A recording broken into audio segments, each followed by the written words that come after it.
Bonjour à tous. Comment allez-vous? Très bien. Aujourd'hui, on va parler d'un sujet que c'est très important. On va parler de la joie qui surpasse les épreuves. Et parce que parfois c'est difficile de garder la joie, il est souvent difficile de garder la joie lorsque nous sommes confrontés à des épreuves. Mais il est important dans ces moments difficiles de nous rappeler que même si nous ne nous rendons pas compte, Dieu a toujours le contrôle de tout. De tout. Cependant, il est certain que dans la vie, nous sommes confrontés à des problèmes. On a des épreuves. Ces problèmes nous bouleversent souvent. C'est parfois physiquement, parfois spirituellement et émotionnellement aussi. Parfois, notre santé physique, spirituelle ou mentale est dérangée par les problèmes.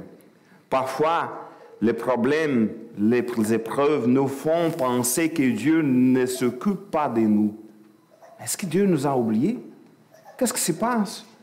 Est-ce qu'il ne voit pas ma douleur? Est-ce qu'il n'entend pas ma prière? Alors, il est important de nous rappeler que les Écritures, la parole de Dieu, dans les Écritures, nous ne trouvons aucun texte qui dise que les chrétiens seraient exempts de problèmes. Oh non, je suis chrétien, alors pas de problème, pas de souci, la vie est belle, pas de problème, aucun problème dans toute ma vie. Jésus va tout régler et je vais n'avoir aucun problème. Au contraire, Jésus l'a dit, vous aurez à souffrir dans le monde, mais prenez courage. Moi, j'ai vaincu le monde. Alors Jésus parlait que oui, dans ce monde, on a des problèmes, on a des épreuves. On va souffrir, mais qu'on doit prendre courage parce qu'il a vaincu le monde. Alors, même si notre espoir n'est pas dans l'aujourd'hui, dans les situations d'aujourd'hui, on peut garder notre espoir dans l'avenir, en Jésus. Mais malheureusement, les obstacles, les défis que nous rencontrons semblent parfois nous faire oublier ce que Jésus a dit. Parfois on dit, ah non, mais moi, pourquoi j'éprouve cette situation difficile? Nous avons tendance alors à décourager face aux angoisses, aux problèmes de la vie. Ces situations peuvent même nous amener à affaiblir notre foi et notre confiance en Dieu. Surtout lorsque c'est un problème qui dure si longtemps. Par exemple, si on est devant une épreuve de quelques semaines, parfois 2 mois, ok. Mais on a parfois des épreuves qui sont là pendant des années. Je pensais que j'étais dans une église catholique et les couches sont là. J'ai regardé, non, on n'est pas là. Mais parfois, les situations vont affaiblir notre foi parce que sont les difficultés parfois qui prennent si longtemps. Ils sont de ces moments-là qu'on pense, Dieu, il m'a oublié. Les difficultés de la vie peuvent aussi nous faire détourner les yeux de Dieu et oublier ce qu'il est. Parce qu'il n'est pas simplement question d'oublier les choses que Jésus a dit, mais oublier aussi ce qui est Dieu. Parce que Dieu, il est souverain. Il est le roi des rois, il est le Seigneur, il est le Dieu tout-puissant. Il est aussi notre Père qui prend soin de nous, qui est là avec nous tous les jours jusqu'au bout. Alors parfois, les choses difficiles qu'on passe dans la vie vont faire qu'on puisse oublier toutes ces choses et on va devenir peut-être découragé dans les problèmes. C'est peut-être parce que les choses n'ont pas marché, parce que j'avais planifié une chose, mais les choses se passaient d'une façon complètement différente. Je pense que le Seigneur n'est pas là avec moi, n'est plus là avec moi. Il se peut même que notre Église, parfois, ne fonctionne pas de la façon qu'on voulait. On dit, ah non, mais cette Église-là n'est pas si bonne. où on pense, ah non, ma famille n'est pas si bonne, mon travail n'est pas comme je voulais, ma maison n'est pas si bonne. On commence à regarder les choses et on pense, ah, Dieu, il ne s'inquiète pas de moi. Dieu ne se soucie pas de ma situation. Ou cette église n'est pas bonne, alors je vais chercher une autre église parce que les choses ne marchent pas comme je voulais. Et parfois, on peut aller jusqu'au bout, jusqu'à ce qui, comme Habakkuk, il a dit dans le premier chapitre, le verset 2 de son livre. Et voilà, Philippe, ça c'est difficile pour les gens de trouver. Habakkuk. C'est important de rappeler les gens que c'est entre la Genèse et l'Apocalypse. C'est ça, Philippe? Et voilà, vous pouvez le trouver. Habakkuk, le chapitre 1, le verset 2, il est écrit. C'est Habakkuk qui a dit, « Jusqu'à quand, ô Éternel, appellerai-je à l'aide sans que tu ne m'entendes? » Alors, c'est comme on voit le cri d'Habakkuk, c'est comme s'il priait, s'il disait, « Écoute, jusqu'à quand? Tu ne vas pas venir m'aider? Jusqu'à quand je vais crier? Est-ce que tu ne m'écoutes pas? » Et j'imagine parfois qu'il est possible que de nombreuses personnes aient déjà posé cette question à Dieu. « Écoute, Seigneur, jusqu'à quand? Seigneur, oui, voilà, je suis là. Tu ne me vois pas? Seigneur, je te parle, écoute-moi. » Alors, ce genre de situation arrive parfois dans notre vie. Mais prions le Seigneur pour qu'il puisse nous guider dans cette réflexion de ce matin. Merci Seigneur pour ta parole. Merci Seigneur parce que nous savons que même pendant les épreuves, tu es toujours là avec nous. Qu'on puisse garder la foi et avoir de l'espoir. Que ta parole puisse parler à notre cœur ce matin. Au nom de Jésus. Amen. Alors, pour comprendre la question, on va se concentrer surtout sur le chapitre 3 d'Habakkuk, mais pour comprendre la situation, pour comprendre le contexte, pour comprendre la souffrance d'Habakkuk, on va analyser quelques versets du chapitre 1 aussi. Le prophète Habakkuk, je ne sais pas si vous le savez, mais sa vie était environ pour le 7e siècle avant Jésus-Christ. On parle de l'année 630 avant la venue de Jésus. Sa prophétie, elle était écrite d'une façon un peu différente. Il n'a pas utilisé, par exemple, il y a une formule que les prophètes utilisaient souvent comme « Voici ce que dit l'Éternel ». On ne voit pas ça au livre d'Habakkuk. Sa prophétie était d'abord sous la forme d'un dialogue. Il était vraiment comme une conversation entre Habakkuk et Dieu. Alors, lorsqu'on lit Habakkuk, parfois on regarde que c'est Dieu qui parle, parfois c'est Habakkuk. Alors, c'est vraiment une conversation entre Habakkuk et Dieu. Et tout au long du livre. Et à la fin, on a un psaume. C'est dans le psaume qu'on va réfléchir tantôt. Mais c'est un dialogue dans lequel, dans un premier moment, il s'y plaît à Dieu. Et pourquoi? Lisons le verset 2 jusqu'au verset 4. « Jusqu'à quand devrais-je crier vers toi au sujet de la violence sans que tu sauves? Pourquoi me fais-tu voir de telles injustices? Comment peux-tu te contenter d'observer le méfait s'y commettre? Je ne vois devant moi que ravages et violence. Il y a de querelles et des conflits surgissent. À cause de cela, on ne respecte plus la loi et le droit ne trompe pas, car les méchants empêchent les justes d'agir. Les jugements qui sont rendus sont corrompus. » Alors on voit exactement la situation d'un peuple qui avait s'ennuyé de Dieu, et c'est ça au début que dérangeait Habakkuk. Il voyait toute la situation, il pensait, mais écoute, mais c'est quoi? Pourquoi Dieu, il n'agit pas? Rappelons-nous que tout au long de l'histoire du peuple d'Israël, le peuple s'est constamment éloigné de Dieu.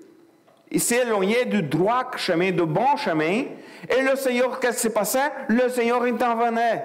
Le Seigneur le corrigeait. Le Seigneur restaurait son peuple. Alors, il était toujours question le Seigneur voyait que le peuple s'éloignait de lui. Le Seigneur disait, OK, je vais envoyer quelqu'un pour régler le problème. pour prêcher la parole, pour qu'il le puisse se repentir. Et on va voir alors un changement d'attitude. Mais à ce moment-là, Habakkuk est profondément choqué par ce qu'il s'y passe, parce qu'il voyait, écoute, la situation est grave. Où est le Seigneur? Où est le Seigneur? À l'époque de cette prophétie, le royaume du Nord, c'est-à-dire le royaume d'Israël, avait déjà été détruit, avait déjà tombé. Mais le prophète vivait dans le royaume de Juda, au sud d'Israël, et le royaume était toujours là, mais le peuple était très éloigné de Dieu. Rappelons ce qu'il est dit dans le verset 3 et 4. Il mentionne la phrase « de telle injustice », il parle de « le méfait qui s'y commettent », il parle que « je ne vois devant moi que ravage et violence », il parle qu'il y a des querelles et des conflits surgissent, il parle qu'on ne respecte plus la loi, que le droit ne triomphe pas, que le méchant empêche le juste d'agir et que le jugement qui sont rendus sont corrompus. C'est une situation terrible. Les peuples étaient vraiment loin de Dieu. Mais c'est intéressant parce que c'est précisément dans ces genres de situations que Dieu intervenait pour corriger son peuple. Mais le peuple n'était pas encore corrigé. C'est pour ça que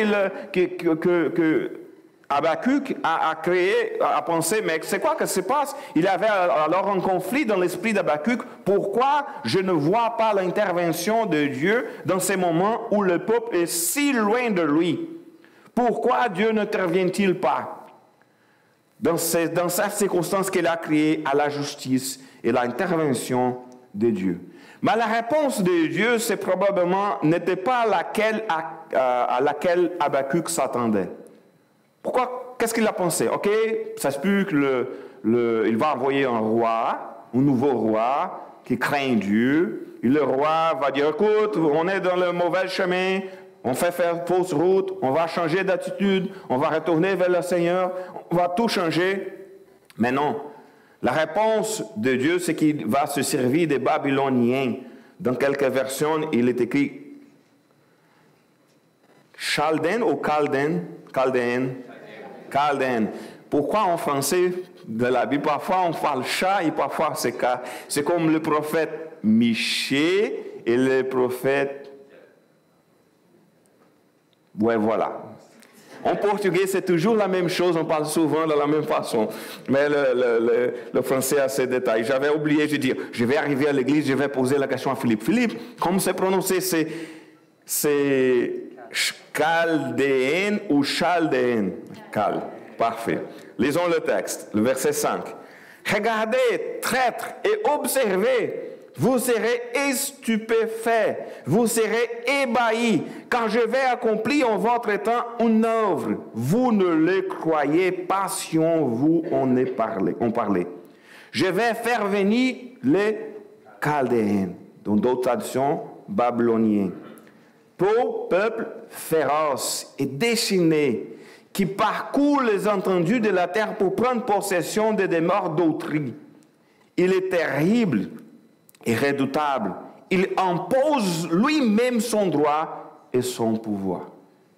Alors cette fois-ci, le Seigneur ne suscitera pas quelqu'un au sein du peuple pour restaurer le peuple. Le peuple est allé trop loin. Alors pour cette fois, Dieu se servirait de Babyloniens pour corriger son peuple. Mais qui étaient ces Babyloniens-là? Mais c'est pire de mentionner le nom du roi. Nabucodonosor. C'est comme ça en français? Voilà, c'est plus facile de prononcer que babylonien. Alors, mais c'était la question. À cette époque, ils avaient reconquis leur indépendance de la Syrie, parce qu'ils étaient en Assyrie avant. Alors, ils ont reconquis son indépendance, ils ont fondé un nouveau empire. Ils ont dominé à l'époque, ils dominaient tout le Proche-Orient. Mais, qu'est-ce qui s'est passé? Selon le texte qu'on avait lu, ils étaient un peuple féroce, ils étaient un peuple déchaîné, c'est un peuple terrible et redoutable. Alors, imaginez-vous, Habakkuk souffrait déjà de voir l'état de la dépravation de son peuple. Et là, de dire, OK, je vais tout régler, le peuple va revenir à moi, le Seigneur a dit, OK, je vais envoyer les Babyloniens. Il sait maintenant qu'il subira lui aussi la destruction qui accompagnera le châtiment du peuple. À ce sujet, j'aimerais mentionner, pour vous rappeler, Hébreux chapitre 12, le verset 6 et 7, il est écrit, « Car le Seigneur corrige celui qu'il aime. Il châtie tous ceux qu'il reconnaît pour ses fils. Supportez-vous souffrance, elles servent à vous corriger. C'est un fils que Dieu vous traite. Quel est le fils que son père ne corrige pas? » Alors, aussi difficile que cela puisse être, nous avons souvent besoin d'être corrigés. Et c'est ça qui s'est passé avec le peuple d'Israël à l'époque. Habakkuk savait que la correction était nécessaire, mais personne n'aime subir un châtiment. Personne. J'écoute, lorsque je regarde aujourd'hui mon passé, je me rappelle des châtiments que j'avais en tant que... Je ne parle pas de violence, etc. OK, mais je n'aimais pas ça, pas du tout. Mais aujourd'hui, je regarde, merci parce que mon papa m'a bien élevé. Parce que je sais c'est quoi que c'est le bon, c'est quoi que c'est pas bon, alors je le remercie. On ne fait pas de violence, mais on n'aime pas... Ah non, vous êtes interdit d'utiliser les jeux électroniques pendant une semaine. Non, il n'avait pas ça à l'époque. mais il y a toujours des châtiments, des punitions qu'on n'aime pas de recevoir, mais qui sont importants pour nous. Mais alors, face à cette angoisse de voir le peuple dans le péché, et ensuite de savoir que Dieu va les punir, quelle est sa réaction? Imaginez-vous, on va commencer par sa réaction humaine, sa réaction naturelle. Il a d'abord été bouleversé. C'est normal. Lisons le verset 16, la première partie. « J'ai entendu cette nouvelle, j'en suis tout bouleversé. Mes lèvres balbutient et mes os se dissolvent. Je reste là, tremblant. » Alors, il était tout bouleversé. Comme je l'ai dit précédemment, personne ne veut être puni. Il était tellement bouleversé qu'il ne pouvait même pas parler. Il avait la misère à parler. Il se sentait comme s'il se dissolvait à l'intérieur. Il tremblait. Alors, c'est la réaction naturelle de chaque être humain lorsqu'on vient de prendre une terrible nouvelle. C'est normal. Lorsque nous sommes frappés par une mauvaise nouvelle, il est normal de ressentir l'impact. Oui, Dieu nous fortifie et son Saint-Esprit habite en nous, mais nous sommes des êtres humains. On n'est pas parfait. Nous sommes faibles, nous sommes fragiles. Et dans la situation d'Habakkuk, il y avait un autre élément, un élément de plus pour le faire souffrir, parce qu'il savait qu'il ne pouvait rien faire. Lisons la deuxième partie du verset 16. « Puisqu'il me faut quoi? Faire quoi? Attendre, sans bouger. Les jours où la détresse fondra sur l'ennemi qui doit nous assaillir. » Parfois, lorsque nous sommes confrontés à des gros problèmes, c'est toujours déjà difficile.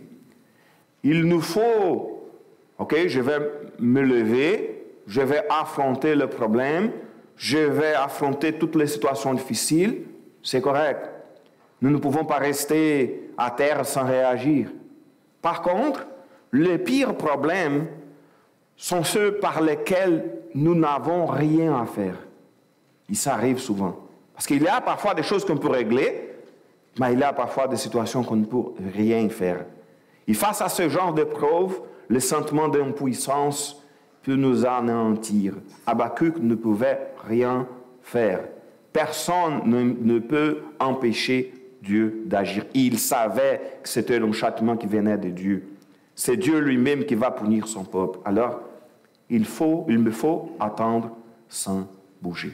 Alors, la situation était vraiment difficile. Mais la situation, elle devient catastrophique. Lisons le verset 17. Car le figuier ne bouge.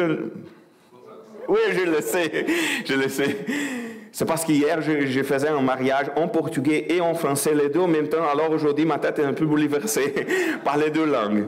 Car le figuier ne bourgeonnera plus, et il n'y aura plus de raisins dans les vignes. Les fruits de l'olivier trompera les espoirs. Les champs ne produiront plus de pain à manger. Les moutons et les chèvres disparaîtront de leurs enclos et les bovins de leurs étables. Alors, la première situation ici, il parle des arbres qui ne porteront plus de fruits. Le fait que les arbres cessent de produire des fruits est effrayant. La nature suit normalement son cours. On voit, par exemple, le soleil se lève tous les matins. Il y a la saison de la pluie, il y a la saison de la neige, même si parfois tout change tous les jours, mais il y a des saisons quand même d'avoir chaque chose. Il y a la saison où les feuilles tombent, il y a la saison où le moment ils renaissent. Mais on voit la nature suit son cours naturellement. Mais si elle arrête de suivre son cours, c'est effrayant. Qu'est-ce qui se passe? C'est quoi? Chaque année, au bon moment, même pour les arbres porter leurs fruits, nous n'avons pas de contrôle sur ces choses. Ces choses se passent. Seul Dieu en a le contrôle. Seul le Seigneur a le contrôle. Et c'est terrible de n'avoir aucun fruit. Mais le sens de cette phrase n'est pas simplement de regarder les fruits et dire, OK, il n'y a plus de fruits ici, on va acheter au Mexique. Non? Ce n'est pas ça. OK, on va acheter des fruits du Brésil. Il y a de bons fruits là-bas. Non, c'est pas ça. Le sens de cette phrase, il est plus grave parce qu'il parle d'un manque de nourriture. Regardez toutes ces phrases du texte dans son contexte. Il n'y aura plus de fruits, pas de pain, pas d'animaux dans les étables. Ce sont toutes les sources de nourriture possibles à l'époque. On ne pouvait pas importer, acheter dans un autre pays. Il serait réglé le problème. Cela signifie que les gens seront également confrontés à la famine. À la famine. Ils seront châtiés par les Babyloniens, un peuple dur, sévère, et ils seront confrontés aussi à la famine. Ils seront dévastés, ils n'auront rien à manger. C'est terrible.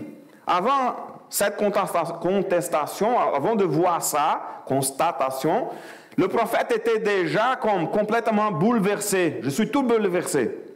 Comment va-t-il agir maintenant? Le prophète confiant en Dieu. Parce qu'il a dit que le Seigneur est la raison de sa joie. Lisons le verset 18.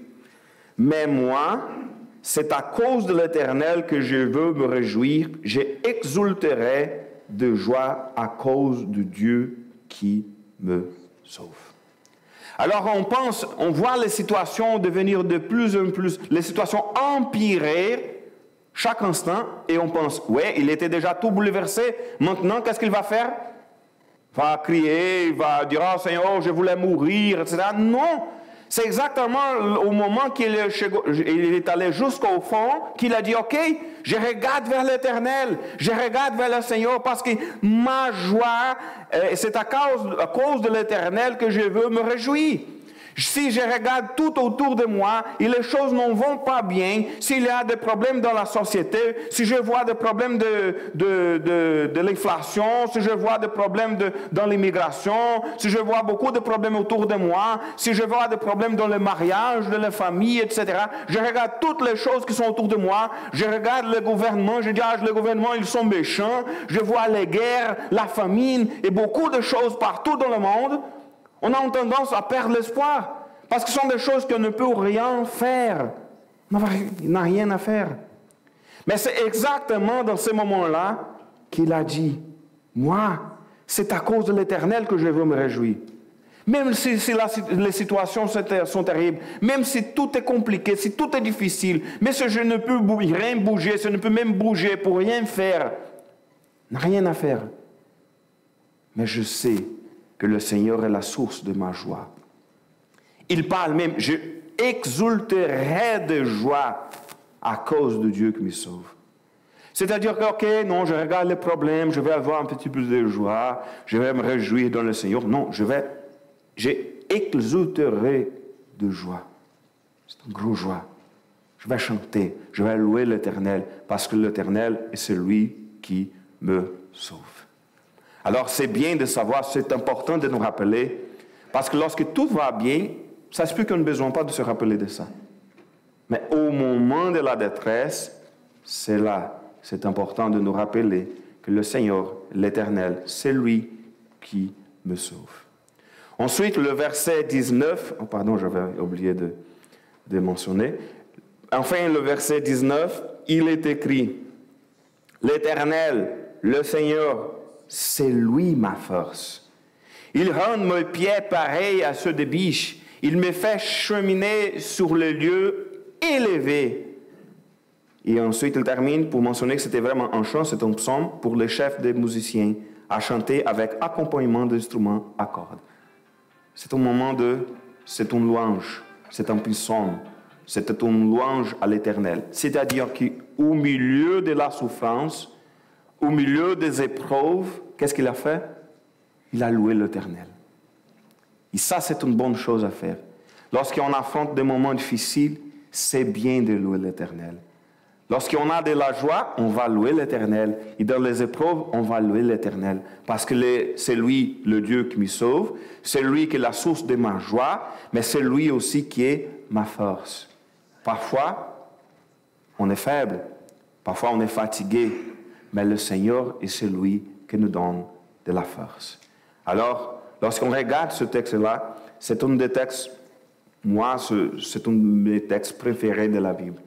Parce que je regarde, il avait toutes les raisons pour n'avoir pas d'espoir. Toutes les raisons. Il était déjà fâché à cause de la situation de son peuple. Il a prié, et la réponse de l'Éternel, c'était, je vais envoyer les Babyloniens. Va passer même va avoir de la famine. Qu'est-ce qu'il a fait? Il a loué l'Éternel.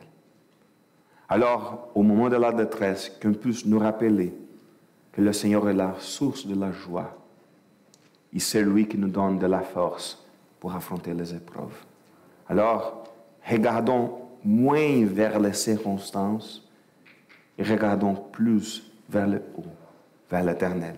C'est lui qui est notre Père, le Dieu Tout-Puissant, qui nous aime. Amen. Amen. On va louer le Seigneur. On va chanter un dernier chant.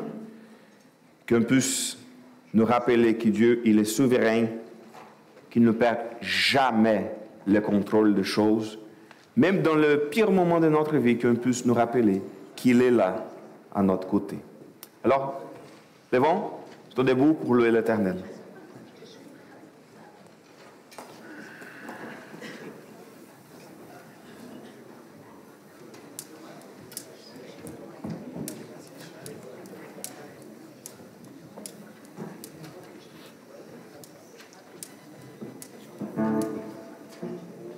C'est quoi ça?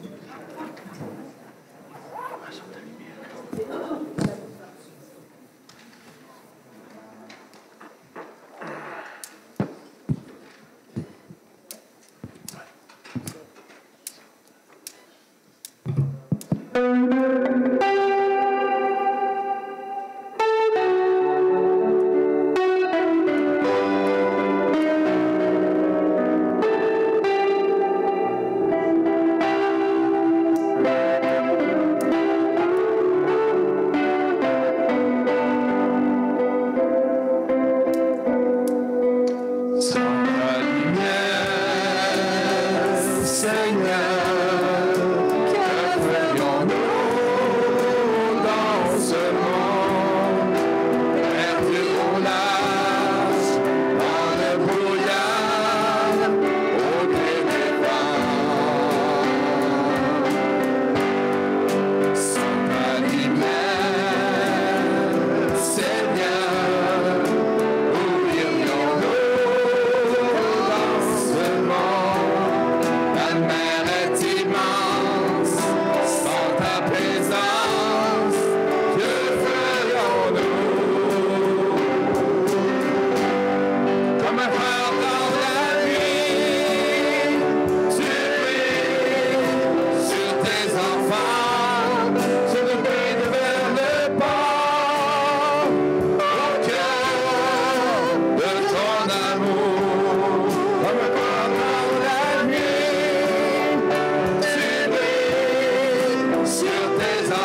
chant la gloire. Sans ta lumière, Seigneur, où vivrions-nous dans ce monde que décidé, qui est côté, que ferions-nous? Comme un phare dans la nuit, tu brilles sur tes enfants, tu nous guides vers le port, au cœur de ton amour. Comme un phare dans la nuit, tu brilles sur tes enfants, tu nous guides vers le port, au cœur de ton amour.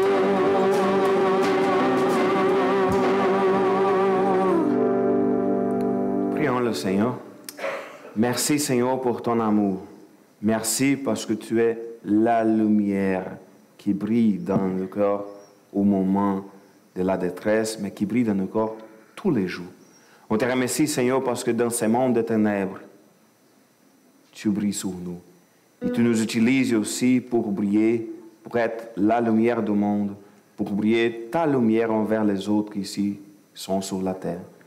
Qu'on puisse toujours nous fortifier en toi, qu'on puisse avoir la joie qui vient de toi, qu'au moment de la détresse, qu'on puisse te chercher davantage, au lieu de penser que tu nous avais oubliés, qu'on puisse se tourner vers toi. Aide-nous à être de plus en plus près de toi, qu'on puisse nous fortifier en toi et d'avoir la vraie joie, la joie qui vient de toi. Bénis, Seigneur, chacun d'entre nous, bénis chaque membre de notre Église, bénis ceux qui sont malades, prenne soin d'eux, qu'on puisse de plus en plus avoir la certitude que tu es là à nos côtés à chaque moment. Au nom de Jésus, Amen. Vous pouvez vous asseoir.